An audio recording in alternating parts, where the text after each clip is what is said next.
আসসালামু আলাইকুম রহমতুল্লাহ। আমি ভালোবাসি যাদের, ভিডিওটা শুধুমাত্র তাদের জন্যই। তো প্রিয় বন্ধু শরীর স্নেহভাজন, আজকে শবে বরাতের রাত। তো শাবান মাসের মধ্য রজনী। আমরা শবে বরাত অর্থ এতকাল জেনে আসছি ভাগ্য রজনী। এই রাত্রে সকল মাকলুকের ভাগ্য লেখা হয়, যে কারণে মসজিদে বিভিন্ন জায়গায় দলবদ্ধ হয়ে প্রচণ্ডভাবে ইবাদতবন্দি করে খুব বিশেষ সাথে, যে আমার ভাগ্য এবার আল্লাহর কাছ থেকে ছিনিয়ে আনবই। অনেক নামাজ, দোয়া, দরুদ, মিলাদ, তবারক খুব আনন্দের সাথে হতো। বাড়ি বাড়ি হালুয়া রুটি বিলানো। তো আমরা দেখতাম আমাদের বাড়িতে প্রচুর রুটি বানানো হতো, হালুয়া রান্না করা হতো। দাদি বারান্দা বসে ফকির মিসকিনদের দিতেন, বিলাতেন গণহারে। সবাই ব্যাগ নিয়ে আসতো আর দাদি দিতেন, পাত্র নিয়ে আসতো। আর মা চাষিরা আমাদের হাতে প্লেট সাজায় সাজায় দিতেন প্রতিবেশীদের বাড়ি দেওয়ার জন্য। আমরা দৌড়ায় যে দিয়ে আসতাম খুব আনন্দের সাথে। তারপর গোসল করে নামাজ কালাম করা, ইবাদত বন্দি করা, মানে আল্লাহর কাছ থেকে ভাগ্য ছিনিয়ে আনতে হবে। মসজিদে মসজিদে সমবেতভাবে দোয়া, মিলাদ, তবারক প্রচণ্ডভাবে উৎসাহের সাথে হতো। তো আসলে এখন বিজ্ঞ কতগুলো আলেমের বক্তব্য শুনে ধারণাটা সম্পূর্ণ পাল্টে গেল। আমি হাদিস বিশারদ নই, ইসলামী পণ্ডিত নই, কাজেই আমি হাদিস কোরআনের কথা খুব কম উল্লেখ করি, কারণ হাদিস কোরআনের কথা বলতে গেলে রেফারেন্স কোট করতে হয়। আমি সাধারণ লাইনের শিক্ষিত লোক, আমি ইসলামী পণ্ডিত নই, আমি সেই রেফারেন্স কোট করতে পারি না বিধায় আমি এই কথাগুলো বলি না। তবে সাধারণভাবে যতটুকু একটা সাধারণ জ্ঞান আছে সেই আঙ্গিকে বলছি। তো আজকেও শুনলাম, আগেও শুনছি, আজকেও শুনলাম কতকগুলো বিজ্ঞ আলেম, বিদেশের খ্যাতনামা কতগুলো আলেমের বক্তব্য, যে এটা হলো বারাত, আরবি শব্দ, এটার অর্থ হলো রাত। শাবান মাসের মধ্য রজনী হলো শবে বরাত।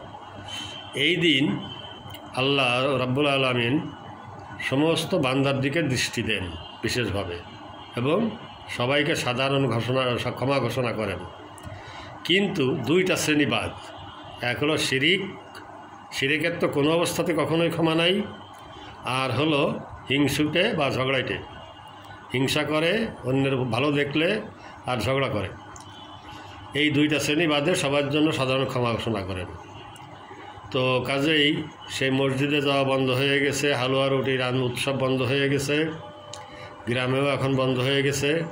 যেহেতু এখনকার ইসলামী পণ্ডিতগুলা তারা লেখাপড়া জানা লোক, তারা তাফসিরগুলো সঠিকভাবে আমাদের সামনে তুলে ধরতে পারতেছেন। আর আগের হুজুররা এতদূর লেখাপড়া জানতেন না, যদিও ইসলামের বা কোরআন শিক্ষায় তাদের অবদান অনস্বীকার্য। তারাই ধারাটা চালায় গেছেন। আর এর ভিতরে সবচেয়ে বেশি অবদান আমাদের বাংলাদেশে নোয়াখালী জেলার। হুজুর মানেই নোয়াখালী, মসজিদের ইমাম মানেই নোয়াখালী, আমরা সেইভাবেই দেখে আসতেছি 90 দশক পর্যন্তই আমাদের এলাকাতে অন্তত। তো তাদের প্রচণ্ড সামাজিক প্রভাব প্রতিপত্তি ছিল, যদিও তারা বিচার সালিসি করতেন না, কিন্তু হুজুরদের সবাই সম্মান করতেন, ভয় পেতেন। পানি পড়া এটা সেটার জন্য যাইতেন। তা হুজুরের সঙ্গে কেউ বিয়াদবি করতেন না হুজুরদের সঙ্গে। কিন্তু এখনকার আলিম সমাজ, এরা পণ্ডিত ব্যক্তিত্ব, তারা সঠিক তাফসিরটা উদ্ধার করতে পেরেছেন। তো এটা ভাগ্য রজনী না, এটা হলো মুক্তির রজনী। বারাত শব্দের অর্থ মুক্তি। তা আল্লাহ বান্দার দিকে দৃষ্টি দেন এবং সবাইকে সাধারণ ক্ষমা ঘোষণা করেন। এখন এইটার ব্যাপারে আমার একটা ব্যক্তিগত মতামত আছে। তো যেহেতু এটা শরীয়তের বিষয়, সেহেতু এভাবে বলা ঠিক হবে কিনা জানি না। যদি ভুল ত্রুটি হয়, আপনারা কেউ জানা থাকলে আমাকে জানাবেন, আমি অবশ্যই তওবা করব, শুধরে নেব। সামনে রমজান মাস আসছে, আর 2 সপ্তাহ পরেই রমজান। তো আল্লাহ মুমিনের রমজান খুব পছন্দ করেন, মুমিনের ইবাদত পছন্দ করেন। তাই রমজান মাসে সাধারণ ক্ষমা ঘোষণা করে সবাইকে পুত পবিত্র করে নেন।